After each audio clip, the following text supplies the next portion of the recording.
आ गया वो समय जिसका सदियों से इंतजार था। क्या सच में कलयुग अपने अंत के द्वार पर खड़ा है? और क्या 2025 वो वर्ष है जो युग परिवर्तन की प्रस्तावना बन चुका है? मित्रों, 2025 का आधा वर्ष बीत चुका है, लेकिन जो घटनाएं इस दौरान सामने आई हैं, उन्हें केवल साधारण कह देना शायद भूल होगी। रोज कहीं बाढ़, कहीं भूकंप, कहीं प्रचंड गर्मी, कहीं बेमौसम बारिश, आसमान का बदलता स्वरूप, विमानों को परेशान करती अनिश्चित हवाएं, भारत में हुई भयावह हवाई दुर्घटना जिसमें कई लोग काल के गाल में समा गए, इजराइल और ईरान के बीच बढ़ता तनाव, रूस और यूक्रेन की जंग, केदारनाथ में हेलीकॉप्टर हादसा जहां 7 लोगों ने अपनी जान गंवाई, भारी वर्षा से मार्ग बंद, पहाड़ों से गिरते पत्थर और यात्राएं रोकनी पड़ी, और फिर तमिलनाडु के समुद्र तट पर दिखाई दी रहस्य डूम्सडे फिश, जिसे जापान में प्रलय की मछली कहा जाता है। लोक कथाओं में इसे समुद्र देवता का दूत माना गया है। मान्यता है कि जब ये गहरे समुद्र से सतह पर आती है तो भूकंप या सुनामी जैसे विनाशकारी संकेत देती है। 2011 के फुकुशिमा भूकंप से पहले भी ये मछली जापान के तट पर देखी गई थी। इस वर्ष भारत, ऑस्ट्रेलिया, कैलिफोर्निया और तस्मानिया में भी इसके दिखने की खबरें आई। क्या ये केवल संयोग है? मित्रों, धर्म ग्रंथों में वर्णन है कि जब अधर्म बढ़ता है, जब प्रकृति संतुलन खो देती है, जब मनुष्य मनुष्यता भूल जाता है, तब युग परिवर्तन की आहट सुनाई देती है। हवाओं में बेचैनी है, धरती थकी हुई प्रतीत होती है, नदियां मैली हो चुकी है और मनुष्य का लोभ बढ़ता जा रहा है। क्या ये वही समय है जिसका उल्लेख पुराणों और भविष्य मालिका में किया गया था? 2025 में अमेरिका के जंगलों में भीषण आग लगी, फिर अचानक बाढ़ आई, राजस्थान जैसे शुष्क प्रदेश में भी जल प्रलय देखा गया, अंटार्कटिका की बर्फ तेजी से पिघल रही है, हिमालय में असामान्य भूकंप, कैलाश पर्वत के ऊपर उपग्रहों ने असामान्य ऊष्मा और प्रकाश दर्ज किया। वैज्ञानिक इसे जियोमैग्नेटिक प्रतिक्रिया कह रहे हैं, पर तिब्बती परंपरा में इसे संभाला जाग उठा कहा गया। क्या ये शिव धाम की कोई चेतावनी है? केदारनाथ में लगातार बिजली, बादलों की अजीब गर्जना और मौसम का अप्रत्याशित रूप, क्या ये केवल जलवायु परिवर्तन है या कुछ और? भविष्य मालिका में लिखा है कि जब सत्य का दीपक बुझने लगेगा, जब धर्म व्यापार बन जाएगा, जब रिश्ता धन से तय होगा और न्याय बिकने लगेगा, तब समझो कलयुग अपने अंतिम चरण में है। आज गंगा प्रदूषित है, गाय सड़कों पर भटक रही है, मंदिरों में भीड़ है पर भक्ति कम। क्या ये वही संकेत नहीं?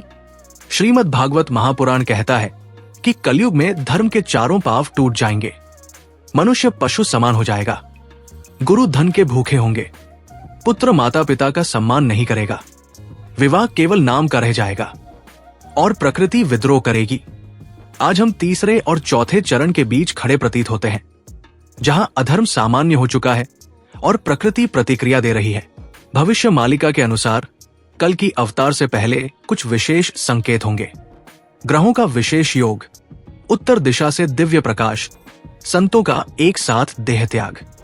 हाल के वर्षों में कई ज्योतिषीय घटनाएं हुई हैं। क्या ये वही समय है? मित्रों, यदि ये संकेत है तो आगे क्या होगा? कैसा होगा कलयुग का अंतिम दृश्य? क्या सच में कल की अवतार का समय निकट है? मित्रों, यदि ये सब केवल घटनाएं नहीं बल्कि संकेत है, तो अगला चरण क्या होगा?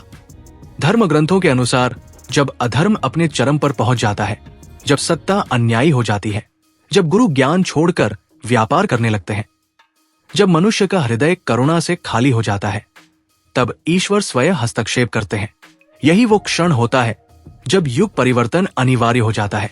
भविष्य मालिका और पुराणों में वर्णन मिलता है कि कलयुग के अंतिम समय में पृथ्वी स्वयं करहा उठेगी, समुद्र अपनी मर्यादा तोड़ देंगे, तटीय नगर जलमग्न हो जाएंगे, भूकंप, तूफान और महामारी एक साथ मानव सभ्यता को झकझोर देंगे, सूर्य की तपिश असहनीय होगी, फिर अचानक अंधकार छा जाएगा, बादल गरजेंगे पर वर्षा नहीं होगी, जल विषैला होगा, वायु भारी हो जाएगी, मनुष्य चंद्रमा और मंगल तक पहुंच जाएगा पर भीतर की शांति खो देगा।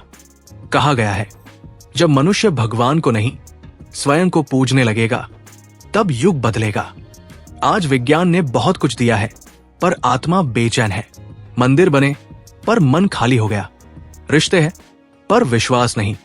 क्या ये वही समय नहीं? ऐसे ही समय में शास्त्र कहते हैं कि उत्तर प्रदेश के शंभल नामक स्थान पर एक ब्राह्मण परिवार में जन्म होगा। पिता का नाम होगा विष्णु, यश और माता होंगी सुमति। वही बालक आगे चलकर होगा भगवान कल्कि। उसका वाहन होगा देवदत्त नाम का श्वेत अश्व और हाथ में होगा दिव्य खड्ग। लेकिन ये युद्ध केवल तलवार का नहीं होगा, ये चेतना का युद्ध होगा। कल्कि अधर्मियों का अंत करेंगे, पर उससे भी अधिक वो मानवता की चेतना को झकझोरेंगे। पाखंडी साधु, भ्रष्ट नेता, अन्यायी शासक, कोई नहीं बचेगा। परंतु जिनके हृदय में एक बार भी सच्ची भक्ति की ज्योति जली होगी, वे सुरक्षित रहेंगे। ये महाविनाश अंत नहीं होगा, ये शुद्धि होगी। जैसे अग्नि सोने को तपाकर शुद्ध करती है, वैसे ही ये काल अग्नि पृथ्वी को नए युग के योग्य बनाएगी। और फिर मौन, ना युद्ध, ना शोर, ना छल, केवल एक नई सुबह। वो होगा सतयुग, कृतयुग, जहां धर्म अपने चारों पांव पर खड़ा होगा, जहां लोभ नहीं, क्रोध नहीं, हिंसा नहीं, जहां न्याय के लिए अदालत नहीं चाहिए क्योंकि अन्याय होता ही नहीं, जहां राजा नहीं क्योंकि हर व्यक्ति अपने कर्म का स्वयं स्वामी होगा। सतयुग में गंगा निर्मल होगी, शेर और गाय एक ही घाट पर जल पिएंगे। शिक्षा केवल पुस्तकों से नहीं, अनुभव से मिलेगी। गुरु व्यापार नहीं करेंगे, बल्कि ज्ञान का प्रकाश देंगे। माता पिता देवता समान होंगे। बच्चे ध्यान और करुणा सीखेंगे। मृत्यु भी भय नहीं होगी, बल्कि एक शांत विदाई होगी। तकनीक होगी, पर आत्मा से जुड़ी हुई। लोग मौन में संवाद करेंगे। ऊर्जा मंत्र से नहीं, चेतना से प्रवाहित होगी। हर हृदय मंदिर होगा। पर मित्रों, एक रहस्य और है। सतयुग केवल भविष्य की कोई दूर घटना नहीं है, वो एक चेतना है। यदि आज भी आप सत्य बोलते हैं, सेवा करते हैं, लोभ छोड़ते हैं, तो आपके भीतर सतयुग आरंभ हो चुका है। कल्कि केवल बाहर नहीं आएंगे, वे पहले भीतर जागेंगे।